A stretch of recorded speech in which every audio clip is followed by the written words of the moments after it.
Welcome to the Halliwell Manor. I'm Max. And I'm Tina. And we're here to discuss Season 3, Episode 16 of Charmed. Death Takes a Halliwell. I feel like I might have liked this episode more than you did. It's not, like, great or groundbreaking or anything, but it's a solid Prue episode. You know, when we're way past the point I thought we got solid Prue episodes. Well, I thought this episode was solid, but we've had a run of really great episodes, so it suffers by comparison. True. Also, Phoebe's doing this weird little girl voice. What is happening?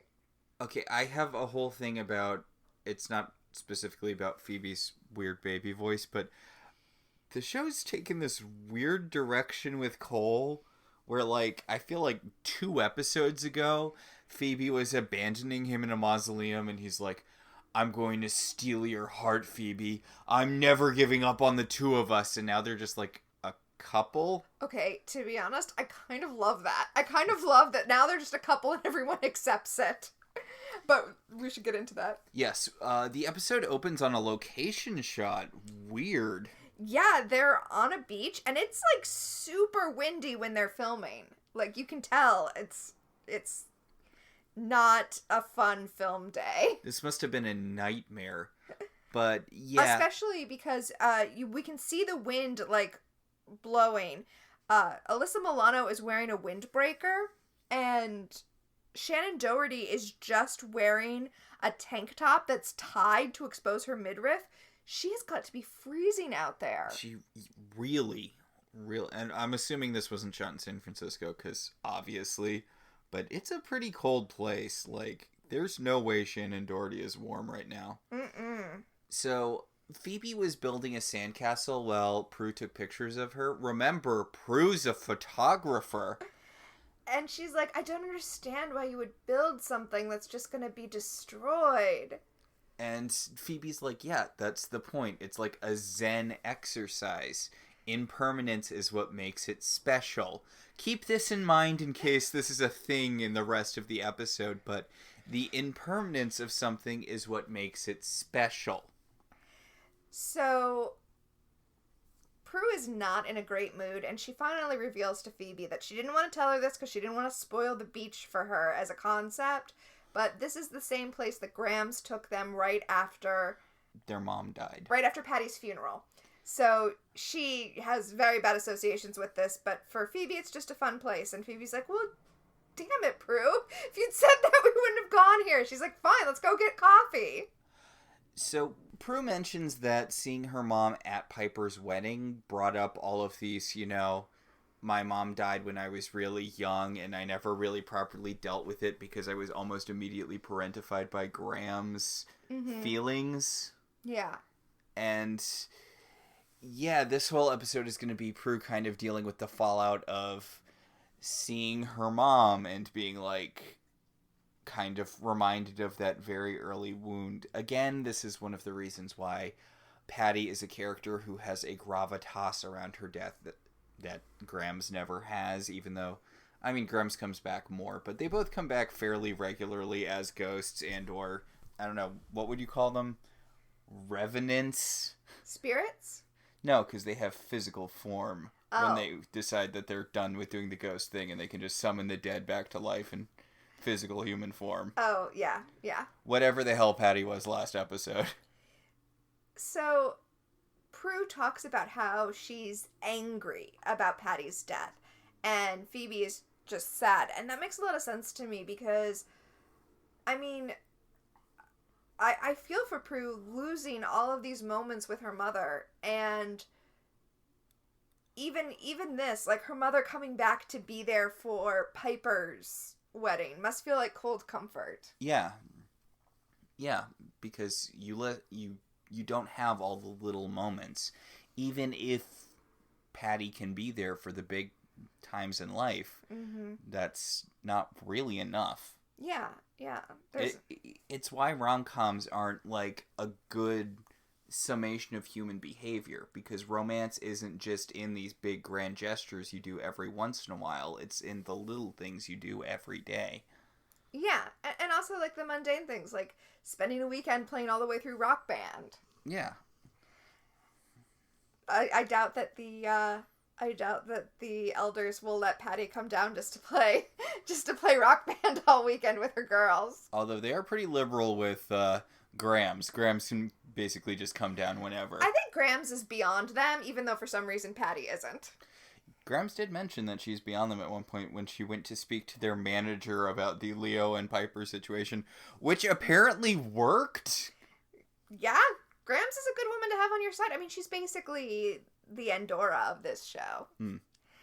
So, Prue is taking some last pictures before they leave the beach, and she sees a woman up on the dunes taking pictures of her, and also sees a weird kind of shadow thing next to her. So she takes a picture of it, because it's clearly demonic in some way. But before she can talk to the woman, she runs off. I mean, I get the instinct to take a picture of the woman to, so you can identify her later, but she seems genuinely surprised later in the episode that the shadow didn't show up in the pictures, which, why would it? It's clearly a magic thing. Yeah, I know. I don't have an answer for you. She saw it through the viewfinder, so she thinks it should have appeared. So, back at Cole's old apartment, there are these two demons that we'll later learn are called Seekers, who are just your classic, auditor figures, guys in business suits who talk all professional, looking for Cole. I don't get why they didn't bring back those guys with the fingernails from the episode with that guy who had the tablet that had the answers to everything. Because these guys are basically information vampires. They bite your spinal fluid and suck out your brain juices, and then they know everything you knew. Yep. They're trying to hunt down Cole, and they're talking to Cole's landlady, who assumes that they're a gay couple trying to rent an apartment, which is, whoa, it's wacky. Which she's like, I'm okay with that kind of thing as long as you're not too loud about it. And I'm like, lady, you're in San Francisco. What the hell? I was about to say, a gay couple in San Francisco? Preposterous! But, whatever. It doesn't matter. They kill her and they drain her information. And, turns out she doesn't know squat about Cole. Yep. But she does have a bunch of memories of Phoebe coming to his apartment. So, that might be a place for them to start. Yep, they have their next step. Also, the cop that was investigating Right, Cole. right. She has memories of him looking for Cole. You know what I like about these guys? They have fangs, but their fangs are where their eye teeth are, further back, like your actual pointy teeth, not towards the front like most fake vampire teeth are. Yeah, it's a good touch. It's weird that they don't out and out call them vampires. I know they later do have vampires in one episode, but come on. Yeah, it's true. I mean, they say they're similar to vampires, but yeah. There's probably a lot of offshoot demon species. There's probably a lot of species that are similar to vampires. Yeah. So, yeah, they are going to hunt down Cole, and this is, credits. So it's been a big thing for the past few episodes, and I figured I'd mention it now, but we are not getting the 10,000 years of panning shots of San Francisco anymore. I know, it was 3 seconds this episode, 3 seconds opening shot of San Francisco. Yeah, we just got a little bit of the bridge and then bam, right to the house. I guess it's because they've been having fuller episodes, although not full enough to, get rid of this awful, barely a subplot where Leo and Piper are going to go to White Lighter Land to get the White Lighter's blessing on their marriage. Well, it's more like to do the rounds, right? The White Lighters didn't come to their wedding, so they have to have a little White Lighter reception. And Phoebe with the worst hair on earth comes in and is like, oh, can I go to heaven too? And Leo's like, not until you fix whatever's going on up there. I mean, I feel like what's going on there is that she spent a day at a windy beach, but, I don't feel like this was done for realism's sake. I don't know what's happening here. It looks like she got a perm and then decided she didn't want a perm and kind of half washed it out. Oh, yeah, I could kind of see that. It's I don't know what's happening here at all. Anyway, Prue developed the pictures she took, and the shadow didn't show up on the pictures. Shocker. But I do like at this point that Phoebe's like, well, okay, it was magical, but you saw it, I believe it. We don't have to go through that whole rigmarole that I feel like we're doing even earlier in this very season, where it was like, what? Fairies? I don't know. I can't see them. They must not be real, even though we're witches. Yeah, I do appreciate that Phoebe's like, yeah, okay, it's probably something real. It's probably, related directly to you, so I don't have to worry about it. Whatever. There's a knock at the door, and it's Inspector What's-His-Bucket, that IA guy, or what is it? It's like the DA's office, internal investigations. Okay, well, that's what they said he was originally, I think, but when Phoebe opens the door, she calls him Inspector, so he must be associated with the police. I don't know. Doesn't matter. He's investigating Cole's disappearance, and he tells Phoebe that Mrs. Owens died, and that he's holding her responsible because obviously Cole murdered her, and obviously she's helping Cole, and he's not going to stop until they're both dead or in jail. And then he, flounces away angrily, which... Okay, I'm not going to say that this is unrealistic, because unfortunately it is not, but it bothers me that he's making this assumption here that Phoebe is protecting Cole, which, I mean, she is, but in situations like this, Phoebe would be in more often than not, Phoebe would herself be in danger, right? Like, she finds out that her very powerful boyfriend is a killer and he disappears.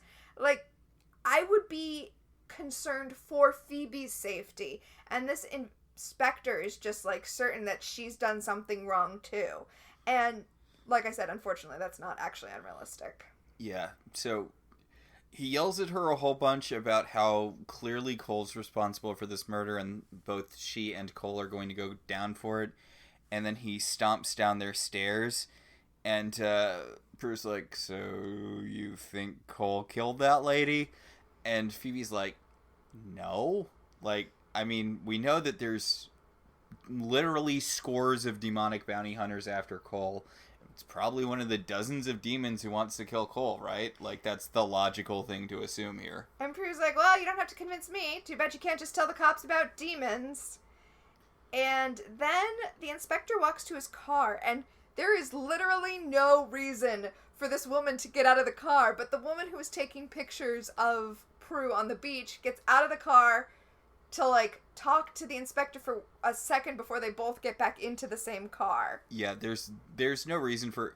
A, there's no reason for her to be there, and B, there's no reason for her to get out of the car to have a conversation with him when they're just going to both get back into the same car and drive away. But she has to do that so that Prue can see her, know that she's the person from the beach, and she still sees that shadow figure following the woman.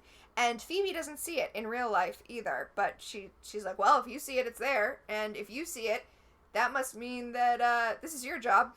You go after her. I'm just going to sit here and think about Cole and also go to the mausoleum and talk to him, because I think I'm Buffy for some reason, so I have to go to the crypt where he lives. Yeah, again, real strong Buffy vibes. I guess they're meeting up here because, in theory, although God knows it never works out that way in practice, a cemetery is sacred ground where demons can't go, except that's not really been a thing. Yeah, no, I don't think that's, I guess it's just a location that isn't the Halliwell Manor, so that demons don't follow Cole back to the Halliwell Manor. I would also expect that it would be harder to locate him here. I guess, yeah. Although we know that the only way that demons can find him is when he uses his shimmer, so... Or any of his powers. But specifically shimmering is the one that he's mostly sticking with because he's trying to avoid demons and also suppress his demon half, which... Anyway, Phoebe's worried about him, and he's more worried about bringing demons after her because, of course, he knows that the best way to get to him would be to attack Phoebe, and he doesn't want the demons to know that. It's all very romantic. Or something. Demons are gonna attack her anyway. She's a charmed one. I mean, right? Come on. Are you I mean, I guess you should be worried that extra demons are going to attack her, but, like, at a certain point, does it matter? I don't think it does. She's got more of a target on her back than you do. The reason you have a target on your back is because you didn't kill her. And I guess people are mad about him killing the Triad, which, It's the triad, come on. Eh. So the inspector is in the car with the woman who is a private investigator that he has sent to keep an eye on the Halliwell sisters, and she's like, okay, I've been following them, and they literally just are like women who walk around and go to the beach and get their nails done. Like, there's nothing here. And he's like, well, keep digging. I know there's something up with these sisters. Which, to be fair, he's right. Yeah. And she's like, there's something you're not telling me. And he's like, you don't have to worry about it. It'll just put you in more danger if you do. And she's like, I don't think that's how that works. I don't think being aware of what the people I'm up to, who I'm stalking, are up to, I don't think that... I feel like that doesn't put me in any more danger. I'm still stalking these people, right? Like... Right? But we get the... It's a good scene for establishing that this is someone he's known for a long time, someone he's comfortable with, not just in a work capacity. He tells her that she needs to be extra careful, and she's like, oh, you're always looking after me. We're such good friends. We have an emotional connection that would be very affected if one of us died. And meanwhile, the stalkee has become the stalker because Prue is following them and watching all of this go down. do you think she sent her astral self out there? I don't know. Probably not, but I feel like that would be the smart thing to do if you're stalking someone, because then you can just disappear. That would have been the smart thing to do, but we saw her walk out of the manor, so no, I don't think she did. Yeah. So Cole and Phoebe go back to Cole's apartment so that they can try to use his incredibly ill-defined powers to figure out what's going on and who killed his landlady and who's after them. And so that Phoebe can try to get a premonition, although he's like, don't touch anything because this place is filled with demonic essence. So just try to get a premonition with the back of your hand. Also, it's an active crime scene. Oh, yeah, that too. Probably not a good idea to leave fingerprints. Although yeah, she was in the apartment, although I guess they probably cleaned it since then. Oh, I feel like her fingerprints would be all over the place. Cole talks about how in this apartment is really where he became human for the first time, because he was pretending to be a district attorney to get close to her, and also actually working at the district attorney's office, so saying he was pretending is kind of weird. But anyway, so the moments where he was in this apartment with her were the first times he really felt human, and that it was just an act at first, and then it became too real. I like the trope where humanity is so infectious that when creatures take the form of humans or pretend to be human, they end up like becoming truly human, and there's not much that can be done about it. But Phoebe gets a premonition of the inspector getting killed by the two vampire-y guys, and Prue being there but turning away and doing nothing. Okay, this is kind of a weird premonition. Like, there's no reason she should have gotten this premonition here in this particular apartment. Like, yes, the Seeker demons were here, but this really, really feels like in a role-playing game when you're just so completely off track and the DM has to make up a thing to happen to put you back on the right track. So it's like, okay, Phoebe, you get a premonition of those guys, except that they're here doing this. So, the private detective lady goes to, I guess, Inspector Davidson's office. Yeah, he had told her to go there and drop off the pictures she took, so. And the demons are waiting, because I know we made it sound like the big thing that they learned from the landlady was that Phoebe was there, but the big thing that they chose to focus on, possibly due to sexism, is that there was a man hunting Cole, and perhaps he would already have information on where Cole is, which is ragingly optimistic of them. So, they know he's a demon, right? Like, they know Cole's a demon, and that the human police probably don't have a... Well, in fact, we see Prue show up in the hallway, and then we cut back. The demons have already drained her, and they're like, yeah, she didn't know anything. Her being the private investigator. The non-Prue photographer lady. And they're like, yeah, she didn't know anything. And then Prue runs in and sees a blonde man in all black, take her soul, the private investigator's soul, out of her body, and Prue's like, wait, what's happening? And he's like, I'm death. I'm bringing her to the afterlife. And Prue's like, well, I'm gonna stop you. And he's like, someone didn't read that fairy tale. Someone didn't read Jack Jacket in the Sack fairy tale. Somebody didn't read, I don't know, anything. This is the most common story ever. Xena did this. Although I do like the kind of modern interpretation of death as just, a guide. Yeah. In Sandman, in Terry Pratchett's books. I like this kind of relatively recent take on death. Yeah, and we will see it more throughout the episode, but death is not a malicious figure. Death is sad for the people who are left behind, but death in and of itself is not evil. Mm-hmm. It is just an inevitable thing that happens to everyone.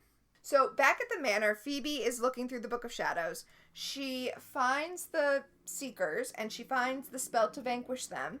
And she's like, Cole, check it out! And Cole's like, I'm gonna stay away from the book. And then immediately Prue comes in and is like, Cole, you're too close to the book. I don't like this. I do like that Phoebe's like, Cole, it's okay. You're good now. The book will sense that you're good and won't blast you with magical electricity until you crumble into dust. And Cole's like, still hard pass. Mm-mm. Prue comes in and she yells at Cole for being too close to the book. And Cole's like, A, I'm not touching the book. And B, when I was evil, the book was never really my goal. My goal was, killing you, which clearly it isn't now. And Prue's like, you're winning no points with me, dude. Hey, I haven't tried to kill you for, days. So Cole is gonna go after the Seekers, and Phoebe points out that he can't vanquish them without the power of 3. No. She lies and says there's no spell to vanquish them, even though it's right there in the Book of Shadows. Weird. Yeah.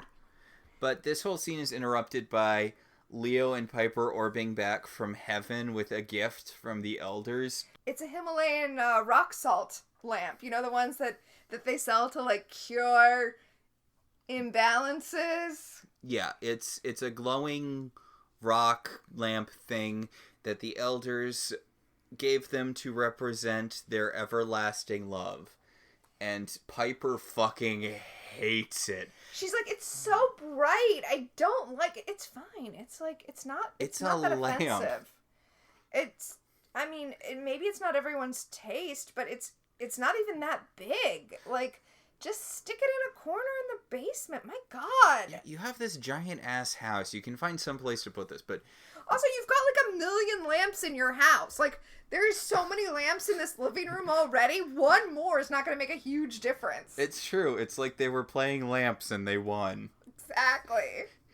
It's one of the things you don't really think about until you think about it, but there are just so many lamps in this room. It's like when we did our Once Upon a Time podcast, and there were just so many globes in Rumpelstiltskin's shop. Yes. But, yeah, it's barely a subplot. It feels weird that it's here, but Piper being mad at the lamp that the elders gave them as a wedding gift is going to be a runner through the rest of this episode. Yeah, I think it's just that they needed to give Brian Krause and Holly Marie Combs something to do. You don't. It's fine. I don't know. They were probably contractually obligated to do so. They could have just had the thing where, we're going up to heaven to, get congratulated by the elders, and then they come back after Prue learns her lesson about death, and they're like, we're back. Great. Andy said hi. I'm kidding. Oof. Oof. We're not even thinking about... It's weird that Andy doesn't come up in this episode, actually. Well, I think you're right. We're not thinking about Andy anymore. We don't talk about Andy. We do not talk about Andy, but... Yeah, it's really bizarre that Prue's mom's death is sort of the impetus for her weird revenge plot against death this episode, which I guess makes sense because she just saw her mom, and it brought back a lot of feelings, whereas she hasn't even thought about Andy in a while. Well, I think losing a parent is a different kind of loss. Yeah, and it messed her up pretty bad. Yeah. Speaking of Prue being messed up, Phoebe tells her premonition that she's going to just watch the inspector die and turn her back on it. And then Prue's like, no, that doesn't sound like me. And Phoebe's like, well, if it was you, that'd be pretty handy considering the whole him hunting Cole thing. Oof. She doesn't. But, you know, it's... God, this is a kind of a running thing for all of Charmed, I guess. Like, every season or so, there's a cop or an FBI agent or someone who wants to expose the sisters or find out what their deal is, or in the last season, use them to hunt government magic crimes. Oh man, that plot is a mess. I can't wait to talk about it. And it completely fizzles out. Like it gets just dropped. The FBI has them on retainer for like 3 episodes to deal with magical threats to the United States government. And then it's dropped and it just never comes up. They're like, yeah, they decided they didn't want to work with us anymore. Billy! Well, I mean, can't blame them. The sisters are kind of monsters in the last season. Yeah. Anyway, back at the police station, or whatever it is, the inspector is very upset that the private investigator was killed. He's like, damn it, I should have just told her what was going on. And we see that the Seekers are in the building waiting for the inspector, and Cole shows up. He tells the inspector, you know what? I'm the one you want. You should just talk to me, and we should get out of here because there are brain vampires here. So he grabs him and shimmers away. Yeah, because the inspector's like, what the hell are you talking about? You clearly murdered that old woman and then murdered my partner, subordinate. Let's go with partner. Yeah. Contractor friend. Yeah. My Teddy to my Bob Belcher. But yeah, Cole's like, look, I don't have time for your, magic's real, whatever. Yeah, I'm just gonna shimmer you away because there are demons coming to kill you. Bloop! Which is unfortunate because, of course, the only way that they can really track Cole is through his magic, so, oops. Yeah. Anyway. Kind of just pushed back the inevitable a little bit more. He's trying to explain to the inspector that he's one of the good guys, even though he just grabbed him and shimmered him into a crypt. Not a thing you associate good guys with, but And the inspector's like, look, okay, clearly I am way, way over my head. Like, I know I was being dodgy with my friend about what I thought you were, but clearly I was way off because you have legit magic powers. Just let me go and I will drop the whole thing. And Cole's like, no, there are demons trying to get you now, so I need to protect you. It's a whole thing. I can't just let you go. Okay, do we know what the inspector thought Cole's deal was? No, I mean, I know that he thought he was a murderer. I guess he maybe thought he had, like, mob connections or something. I don't know. Or, like, he was doing cult shit? Yeah, because, he was aware that something weird was going on with Cole, but he seems very, very, very surprised by the existence of magic, so. Mm-hmm. Maybe he's just surprised that the cult stuff actually worked. Like, he thought he was part of some secret fake underground religion thing, but then it turned out, oops, this is the one true faith. Yeah, that's what I think. That's what I think. Surprise, magic is real and some guy's using it to murder people. So, now that the inspector's gone, he has disappeared, Phoebe realizes immediately that Cole must have grabbed him and shimmered him into the mausoleum. So Prue's gonna go down there. Prue's gonna astral project down there and protect the inspector, since that is where Phoebe's premonition says that he dies. And Leo says, but you can't vanquish him because you need a power of 3 spell to vanquish the Seekers. So I don't know what the deal was with what it seemed like Phoebe was lying to her, but I guess at some point between then and now, she got filled in that there is a power of 3 vanquish spell in the Book of Shadows. But Prue's like, look, I just need to hold them off long enough for you to show up and do a rhymey thing. And if Leo's there, couldn't he just teleport everyone? They ask him to, and he's like, I'm not a taxi service. Oh, you very much are. It's basically all you do. I mean, I guess he's more of an ambulance because he brings people to places and he also heals them. Well, do you remember when that thing was going around Twitter where somebody was saying about calling an ambulance and how expensive it was, and someone else was like, well, then don't call an ambulance. It's not a taxi to the hospital. And it was like, yeah, it is. If it's not a taxi to the hospital, What would you say it was? It's a taxi to the hospital that stops you from dying en route. Yeah. Whatever. Anyway, down in the mausoleum. Cole is sexy talking right into the inspector's face about how he's going to die if he goes out into the real world. And then a voice from behind rings out, "Oh, he doesn't have to go into the real world to die." Yep, the Seekers traced Cole through his shimmer, obviously. And now they're here to kill him. And he's like, "Leave the inspector alone. It's me you want." And they're like, "Yes." That is literally the case. We literally could not care less about this guy now that we have you. This whole thing could have been avoided if you just came to us instead of grabbing him and shimmering away. And then Prue astral projects into the tomb, and the inspector's like, "For crying out loud, you have magic powers too." And one of the Seekers is like, well, the great Balthazar is in bed with a witch. And Prue's like, "Ew, gross," which... rude. Yeah, rude. He's sleeping with your sister, and also rude. Have you seen Cole? Right? I mean, he's head and tails above anyone you've ever dated on this show. Head and tails. I mean, Andy was hot, but... He's fine. He was hot in, like, the first 3 episodes before he got turned into a cardboard man. He's not as hot as Julian McMahon. He is not as hot as Julian McMahon. Although he was very, very cut, which I don't think was as much of a thing back then. Yeah, it definitely wasn't. I just remember being surprised when we did a Buffy rewatch, and I was like, I remembered Riley being just, like, incredibly jacked and cut, and he wasn't. Like, he was shirtless a lot, and he was in good shape, but he was in, like, regular person good shape. Mm-hmm. Yeah, yeah. Because I remembered him being, like, big, ripped guy, but the Overton window on male shirtlessness has shifted so far thanks to the Marvel movies and right? the CW. It's become very unhealthy. So, one of the demons throws the inspector into the wall, and this is deadly to him because he's immortal, and real world rules apply, apparently. And death comes to take him. Cole is fighting the 2 Seekers while Prue is fighting Death, except she's like kicking him and punching him and everything's just going through him because he's Death, and Cole can't see Death. So Cole, from his point of view, it's just Prue kicking the air while he fights off 2 demons. Awkward for Cole. Awkward for Prue.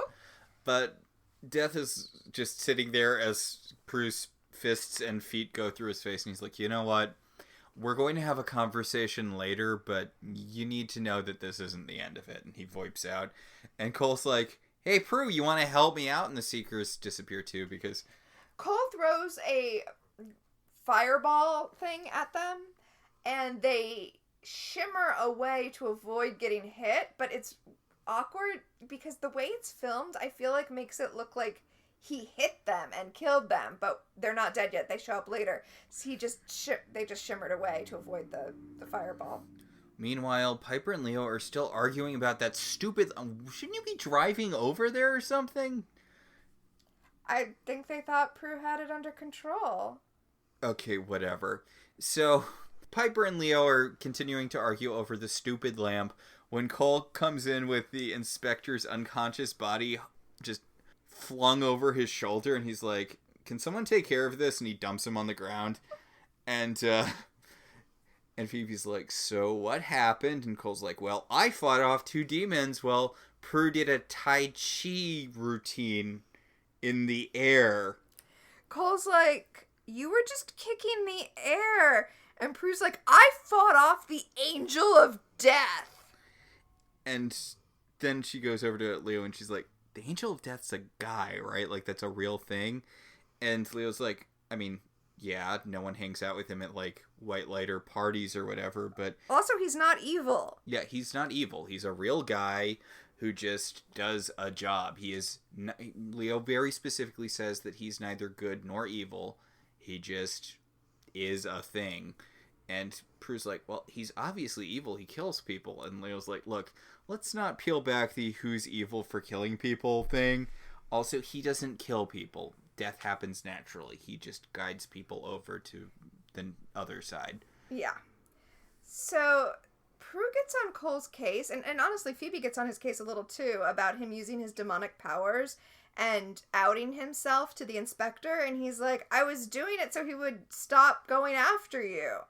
And they're all like, but you're more dangerous to us than he is. You're a demon. And it's just like, oh my god, can you all get off of his case? He hasn't tried to kill you in days. I know I already made that joke, but seriously, everyone needs to calm down about Cole.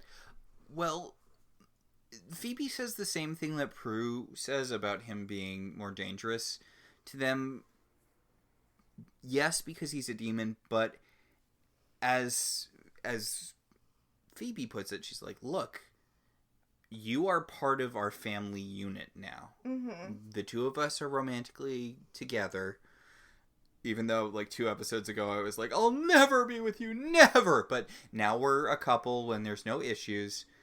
But that means that you have information about us most people don't. So if you had lost that fight against the information vampires, and Cole's like, oh, they would have enough information to know how to easily kill all of you. I mean, is that information walk into their unwarded home? The home that everybody knows where it is? I mean, seriously, the demons could just invest in dynamite. Right? I do think there's an interesting little, like, mini theme going on, though, because they're upset that Cole, you know, took all this upon himself without telling them because he was trying to protect them, but he just put them in more danger by keeping them in the dark. And we also saw that with the inspector, where he thought that he was protecting the private investigator by not telling her everything, but he was then blaming himself for not giving her the information she needed to keep herself safe. So there's like a nice little mini theme there about like information and secrecy and how the real way to keep people safe. So Leo orbs up to the elders to get some advice about the whole Angel of Death thing, I guess. And the inspector wakes up just as Leo orbs away. So it's like, what is going on? Does he think all magic is just different kinds of teleportation now? I mean, do the writers of Charmed think that? Because I think they might. We talked about that a little bit last time. So the inspector pulls a gun on Phoebe and Piper and Prue and Cole. And Cole's like, look, demon, witch. A gun is not going to do anything. And Piper's like, I mean, maybe not to you. Oh. Piper is very, very aware that getting shot would be deadly to a witch. Perhaps something you should keep in your back pocket for this season finale. Ooh. But, yeah. Prue tells the inspector that demons are after him. And also the Angel of Death. That she saw the Angel of Death stalking him. So she's going to do everything she can to protect him from demons and the Angel of Death, but he needs to cooperate just the tiniest bit. And he's like, no? He runs out of the room, and Cole's like, why didn't you stop him? And they're like, because we're the good guys, we don't kidnap cops.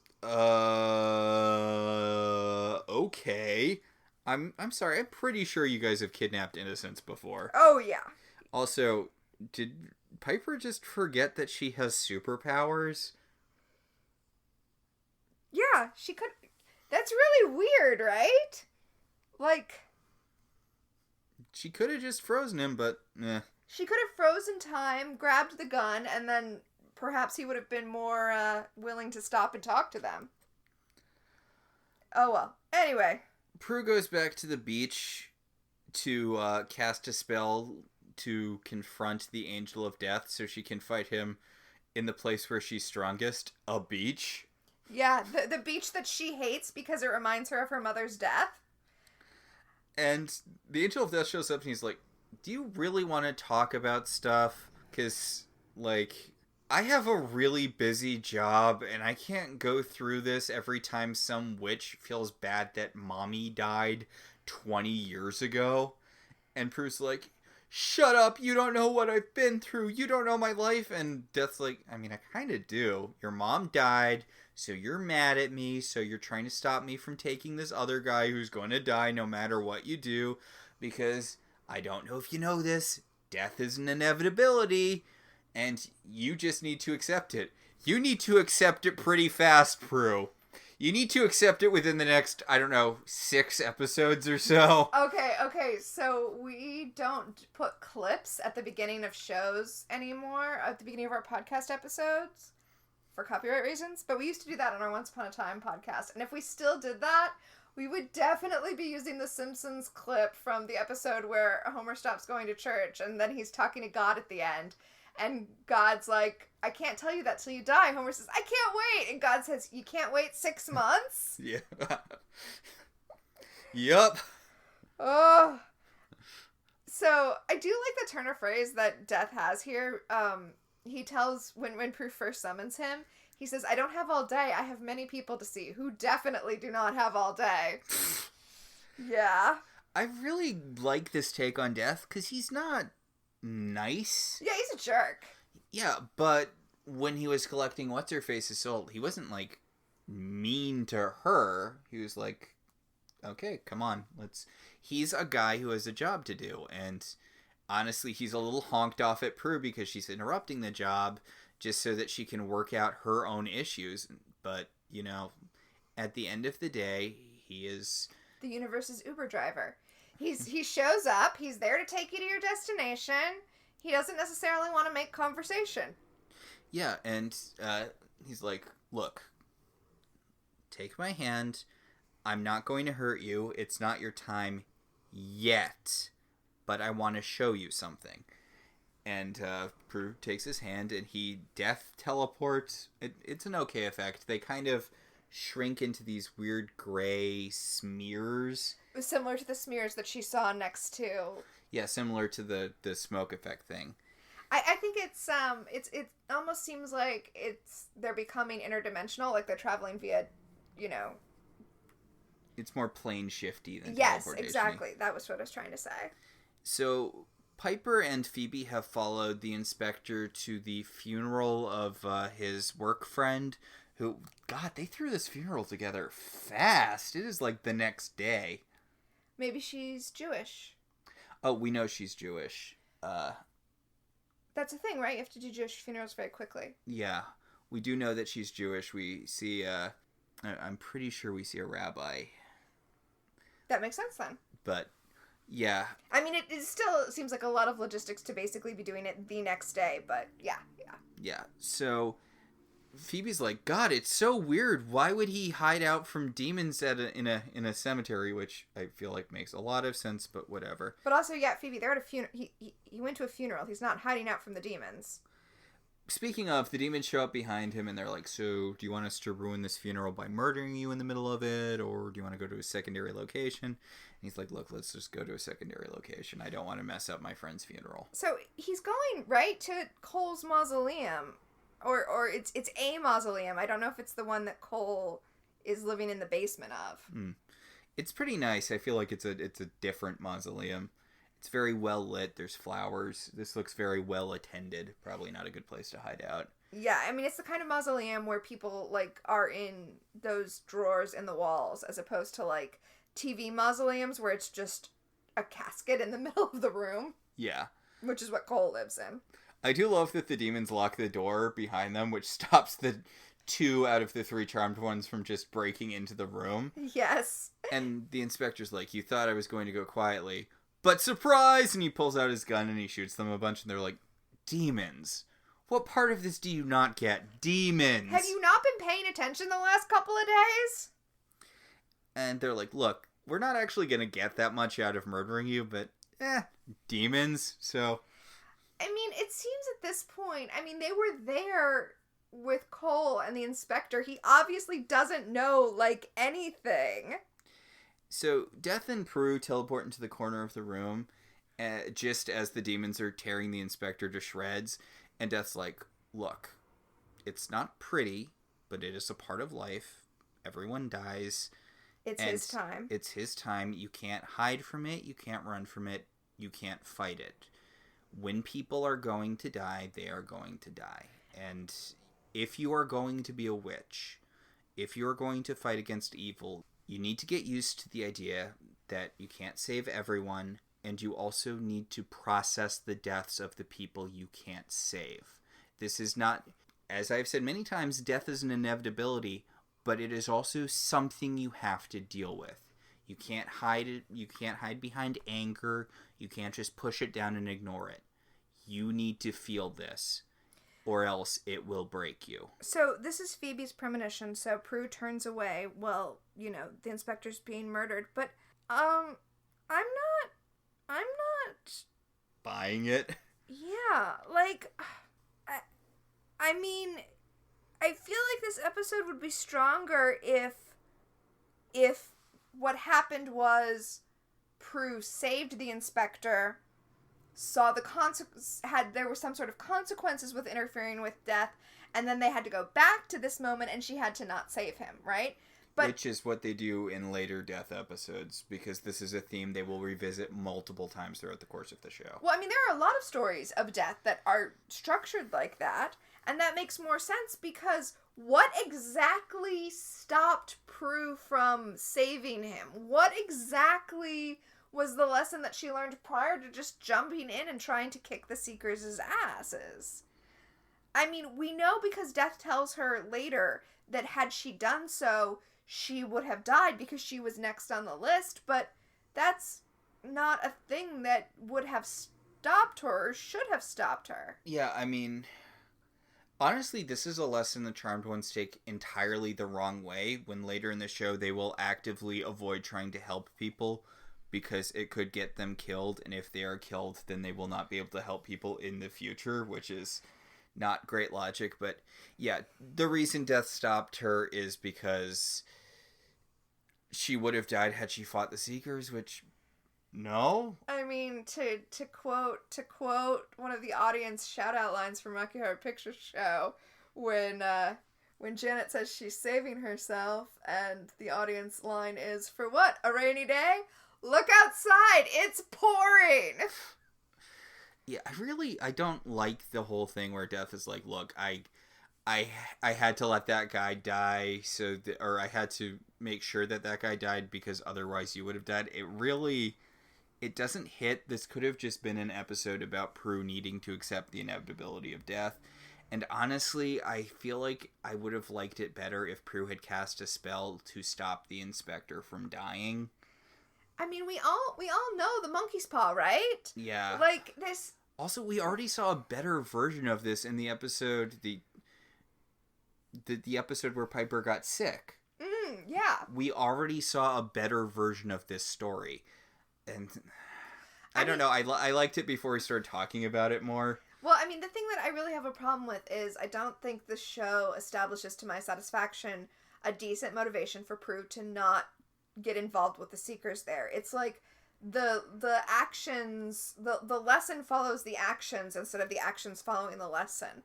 Like, she doesn't attack them because she has learned that she must accept death, not she learns that she must accept death, therefore she doesn't attack them. Like, the motivation isn't properly fleshed out there for me. Okay, so I mentioned earlier that Xena also did this episode. Uh-huh. And I'm going to talk about it because I feel like they did it better. In the Xena episode, Sisyphus captures Death. This is before he dies and, goes to Hades and does the rolling up the ball. Yeah, uh-huh. He knows Death is coming for him, so he tricks her and he traps her. And then... Like you do. And then no one can die. Right. Jack, get in my sack. Yeah. And Xena and Gabrielle they meet a guy who, used to work in the King's Castle, but was also friends with Gabrielle when they were kids or something. And they have a little romance because it was season 1 when they were still heterosexual. Mm-mm. But the guy reveals over the course of the episode that he's dying. He's been dying for a long time. He's in a lot of pain, and because of what the king did, he can't die. Okay. And he's trapped, and he needs to convince Sisyphus. They end up getting him into the castle, and he talks Sisyphus into letting Death go because he's like, "Look, I know you're scared. I know that for a lot of people, death is bad, obviously, but death is also a release. Death is a necessary thing. Blah blah blah. There is a point to death. There is a very solid point to death. They don't really talk about the nightmare scenario where people trying to kill animals for food can't do it. Mostly the thing we get is a bandit tribe that thinks that they are like blessed by the gods because Xena kills them, and then they don't die, and they spend the rest of the episode trying to kill Xena. Ah. But also some people need to die, and they can't if you have death chained up in in your dining room. Yeah, that's a better episode. I mean, that episode is more what you expect to see with like a trying to stop death episode. Yeah. I don't feel like Prue has been sufficiently convinced to not do this, especially because Prue, I get convincing her that you can't fight the Angel of Death, especially because we had the scene already where she was like throwing punches and he was completely just standing there. Yeah. But that doesn't mean she shouldn't try to stop the Seekers. They're not a force of the universe. They're vampires. Yeah, I don't know. Again, they did it better before, and it didn't bother me when I was watching it, but like upon reflection, the morals kind of, because I mean it is a good lesson, and it does play into Prue's character that she is the sort of person who doesn't accept death, who buries other more complicated emotions under stuff like anger. Mm-hmm. But, yeah. So, meanwhile, the Seekers are still alive, and they're trying to kill Cole at the Manor. So, now the sisters are racing to the Manor so that they can stop the Seekers from killing Cole. Because I guess... I was going to say maybe this would be a job for wards, but I guess they'd probably keep Cole out of the Manor, too. But yeah, I guess Cole, isn't marked by death, so he gets to get saved. I do appreciate Cole is fighting back. And it's really messing up the house. It's weird he doesn't have fireballs. He has energy balls that burst into flames when they come in contact with stuff. Yeah. They're like concussion grenade balls. But the Seekers get the better of him, and they are going to tear into his meaty man flesh and devour all of his darkest secrets, but then Prue bursts in and just telekinetically throws them across the room. Boy, that seems incredibly easy. Right? And... whatever. Whatever. There's some kickboxing, the Seekers get knocked out, and of course now we have the Power of 3 spell. But This first... is the only time Piper uses her powers in the episode. It's really weird that, I mean... Oh, Piper, you mean Prue uses her powers. Piper doesn't use powers at all. No, I mean, like, doing the vanquishing spell is the only time that Piper uses any magic in this episode. Yeah, there's no time freezing in this episode. Yeah, it's also kind of... I know, I've been overusing the... It's weird that Piper tends to call, well, I mean, I get it, I guess, that Phoebe and Prue are the ones who go in fighting, but Piper and Cole have, like, a non-relationship. Prue doesn't like Cole, Phoebe loves Cole, Piper's whatever on Cole, but she's the one tending to him while the two of them kick the crap out of the Seekers before they Power of 3 them to death. See, what's weird to me is, I understand, we see, like, Prue wailing on the Seekers because she's got a lot of aggression to get out right now, but we know that Phoebe has learned kickboxing. Why is Prue suddenly a kickboxing expert? I mean, this has been since the beginning of Season 3. For some reason now Prue is very, very into hand-to-hand combat. But Leo orbs in and Phoebe's like, a little bit late. And he's like, yeah, the elders told me not to interfere. Also, when do I ever interfere with fights? Come on. Yeah, Prue had to learn an important lesson. And it's like, what is... No. Unearned. That's what I'm going to say about this episode. So, Leo tells Piper that he's realized, thanks to his proximity to Prue's lesson, that life is short and you need to appreciate it while you've got it. And if she doesn't like the lamp, then they can just get rid of the lamp. And Piper's like, no, you're right, life is short, and if it's important to you, it's important to me. Oh no, I knocked it onto the ground, what a tragedy. Oh no, that's figurines your mother gave us. Yeah. Also, we see it like burn out. It was symbolic of your love, Piper. Ugh. Yeah, I mean, if nothing else, that seems like it might be bad luck. So for me, I was imagining that lamp as being like the shade of giving someone knives for their wedding. It's bad luck to give somebody knives on their wedding because it symbolizes the severing of the relationship. Mm-hmm. So if somebody's getting married and you don't think the wedding is a good idea, that's a good way to throw shade. I will admit I have done it before, but only when they have actually registered for knives. I've bought the knives off the registry. And, well, you can literally, they were asking for it. Yes. And now I feel like the lamp was kind of the same thing. It's like... They knew that Piper was going to immediately smash it. Yes, exactly. Although, in theory, it was an accident. But come on. Come on. So, Prue is crying on the beach because she has learned to feel all of her feels. And, Death shows up.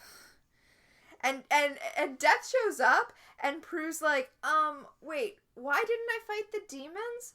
And Death's like, because if you had, you would have died, because you were the next person on my list. And she's like, oh. Yeah, we talked about that. But I didn't know that. So why didn't I fight the demons? No, she doesn't say that. Like I'm saying, this is not... Actions don't logically follow from information in this episode. Yeah. Again, I don't like the whole she was next on his list thing. I would have liked this scene better if it was just her crying on the beach. I mean, I do like the stuff that Death is saying to her. We've mentioned it before. I got some of the order of it wrong when it came into the episode, but this is where he tells her, like, look, you are going to have to accept the inevitability of these things, as I've been saying all episode. It's you literally, you can't save everyone, and the more time goes on, the more people you are going to lose, and you need to feel those losses because suppressing them leads to bad things. Trying to cover them up with easy emotions like anger leads to bad things, and it needs to still hurt. Like, far down the line, when you've lost way more people than you've lost now, those losses still need to hurt you, or else you'll lose track of the mission. Also, this is a lot of effort for someone who's not going to be around in 6 months. I was just going to say, also, you're important enough to the universe that you needed to stick around. See you in 6 months. But, I mean, to be kind of fair, I mean, I know that you can't read fiction in this way, but to be fair, they really didn't know at this point that they were going to write off Shannon Doherty. Yeah. Again, I don't hate this episode. I feel like it's a pretty solid episode. Again, scrutiny is not its friend. I would have liked it better if they hadn't had that thing about her being next on the list. If this had just been about Death teaching her that you need to... Again, I can't get into the thing that I've said multiple times, but if it was just about Death teaching her a lesson about how important feelings are, that would have landed better with me than this weird thing where... I think this episode was fine in concept and weak in execution. No pun intended. Yeah, and the stuff with her mom felt kind of thrown in. Her mom's a good stepping point for her thinking about Death more. See, that felt real to me. The stuff with the mom felt real. Then I feel like they should have hit it harder. And honestly, they should have just cut the Piper Leo subplot. It's barely in it, so it's not, like, worth getting mad about, but, like... For a Prue-centric episode, this really should have been way more one-on-ones with Prue and Death. Come on, do that, what's that German film's name again? The Seventh Seal? Yeah, the one where the guy plays chess with Death, the Seventh Seal. Yeah, just Seventh Seal it up, come on. Like, have it just be a weird, moody art piece. Bill and Ted's Bogus Journey? I know, we'll challenge Death to a wet t-shirt contest. Oh, but that's it for this episode. Yeah, that'll about do it. What have we got next time? Our next episode is called Pre-Witched, and according to the Peacock description, the sisters face being separated as newlyweds Piper and Leo plan to get their own home. Okay, I have no memories of this, but I do remember this, and I mentioned to you before that the episode felt really annoying to me, or I remember it feeling annoying because oh gee, I wonder if that's gonna stick. And for whatever reason, it really bothered me in this episode. That's my memory of it. We'll see if that's true when we rewatch it. Well, it's like that episode of Full House where it's like, oh no, are they going to really sell the full house? No, it's halfway through a season. They're obviously not going to do that. But yeah, they attempt to do this, like, I guess this is the first real time that they're doing it, but they attempt to do this about once a season where they're up. Is one of the sisters moving out? Or in Paige's case, will Paige move in? Are we going to actually break the power of 3, the thing this whole show is based on? Which, no. I mean, they do for short bursts, like mostly with Phoebe. Phoebe moves out when she marries Cole and they move into the evil apartment. God, I love that bit. It's a really good apartment. Although I can't imagine having an elevator that opens directly into my apartment. Really? I think it's awesome. No, I think it's cool, but it would be weird, right? Well, like, I guess you probably have to put your key in. You need a special key card to get to that floor. Yeah, it's not like anyone can just come up there. Yeah. And they do it a couple of times with Phoebe, because she does it with Cole, and then she does it, like, either in the last or second to last season, where she makes a big deal out of getting her own condo. Oh, God, I totally forgot about that. Which, why is that a plot, even? Like, really? I feel like Piper's the one who wants to leave the most, but actually makes moves to leave the least. Piper's the one who most wants to leave and who most can't. She can't quit the house. Mm-hmm. I mean, that is prime real estate. That house would be worth so much. God, I right? mean, mystical center of your powers or whatever aside. Oof. I should look up that house and see, because it just recently sold. I should see what it sold for. Yeah. I'm gonna do that. Remind me to do that. So, much like the Charmed ones, we have our own power of 3. The first power in our pack is Premonition. Who in this episode was, or will become famous? I believe you had someone for this. Okay, so this is like a true premonition. This is only the second on-screen appearance of Michaela Watkins. If you don't know who Michaela Watkins is, you've definitely seen her on television. She's like a perennial, hey, it's that gal. Mm-hmm. I first became aware of her as the second wife on Trophy Wife, the crunchy granola one, and ever since then I see her all the time, and I'm like, it's the woman from Trophy Wife. She is in a lot of stuff. Yeah, she was in The New Adventures of Old Christine, Catastrophe, Enlightened, Search Party, Backup Plan, Modern Family. Like, she's been everywhere. Yeah, she was one of the little lesbians in Modern Family, wasn't she? Yeah, she was. Yeah. So, she also was on a single season of Saturday Night Live. Oh. The same single season that Casey Wilson was in. Oh. Yeah, I thought that was interesting, especially because then she is in Marry Me, not the new Jennifer Lopez movie, but the... Based on a webcomic, but the show that Casey Wilson and Ken Marino did as a follow-up to Happy Endings. Like... Was Ken Marino ever in Happy Endings? I'm really surprised because he seems like he and Casey Wilson are real-life friends. Oh, yeah, no, does he ever appear in Happy Endings? Actually, I don't think he does, but they're in a lot of other stuff together. Yeah. And when I say follow-up to, I don't mean like it was a spin-off or something. It's just the next thing Casey Wilson did. Yeah. And it kind of is, it's the same tonally. Like, tonally, it's the successor. Yes. So, yeah, Michaela Watkins, that is my premonition for this week. I didn't look it up, but I am almost 100% sure that the guy who plays the Angel of Death was a demon on Buffy. He was a demon on Angel. Oh. Do you remember who? Or I do not.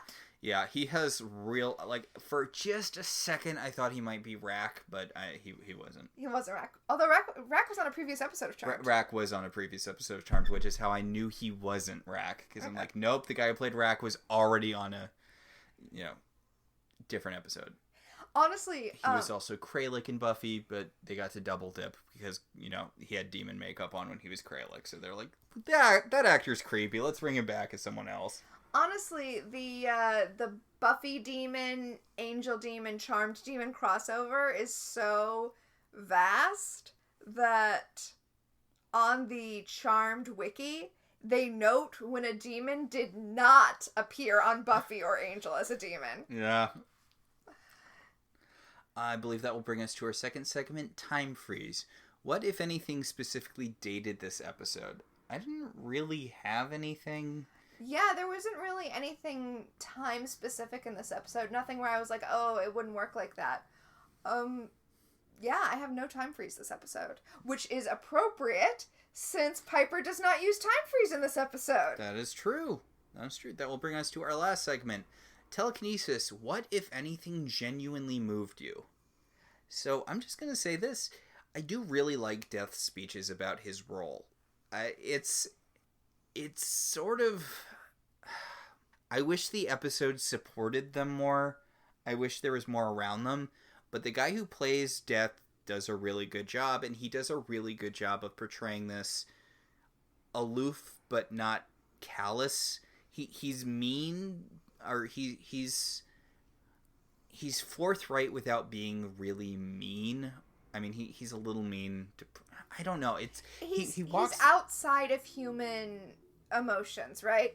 Like, he's not compassionate because compassion is foreign to him. He's just death. He's, not really mean because cruelty is outside of his experience. But he's also not kind. So, yeah. Yeah, he does kind of mock Prue when Prue... Because Prue summons him and then immediately is like, you know what, go away. I don't want to talk to you. You took my mom from me. And he's like... And poor little baby. I stole your mom. Yeah, he does mock her, but then he's like, I didn't take your mom from you. The water demon did. Yeah, like... Again, I can't go into his speech because I've said it like 5,000 times. I really like his speech. I just wish that the episode kind of did more with it. I wish it did more with the character. He shows up a few times after this. I remember liking his later appearances better, so we'll have to see how that goes. Again, he's not a bad guy, but he's also not really someone you can communicate with or relate to. Can't grab a beer with him. No, you cannot grab a beer with Death. He's all of the things I've said multiple times this episode. Did you have one? I didn't, but I did have one of our secret powers. Ooh, which secret power did you have? Astral projection. What made you astral... Oh, was it Phoebe weirdly doing the baby voice at the beginning of the episode when she's making her sandcastle? Phoebe doing the baby voice when she was making her sandcastle made me want to leave my body. It was so cringe. We touched on it so briefly, but it is a huge part before she gives into her whole, no, sandcastles are zen, and the impermanence is the point of them. Before that, she has this speech about how she's the queen of Castle Phoebe and all of her subjects will love her forever, and it's all done in Alyssa Milano's baby voice. That part doesn't even bother me that much because that's clearly just her playing around and joking around. But then when she's talking to Prue and she keeps going with the baby voice, and it's just like, no, stop. Yeah, Stop. Don't care for it. Don't like it. It always makes me think of, is it Abby Milan? Kristen Milotti. Kristen Milotti's character in 30 Rock. Who's, I think, Abby something. Abby is the character's name, yeah. Where Liz Lemon asks her to stop with the sexy baby voice, and she's like, it's not a voice. I'm a really sexy baby. I'm a very sexy baby. God. God, I wish that was more than a one episode character because she's so great. Yes, I do too. And I you know what? I just want good things for Kristen Milotti. She deserved better than Ted. Absolutely, she did. I mean, we can't relitigate the end of How I Met Your Mother again, but oh my God, the show does her character so dirty. So I think that does it for us. I believe that will do it for us this week. Our show is partially listener supported. If you want to be one of our supporters, you should head over to our website, www.welcometotelevision.net, and click on our Patreon link. We'd like to thank our current $5 and above patrons, Beryl, Patricia, Rosa, Ryan, Maricruz, Benjamin, Kate, Jen, and Dan.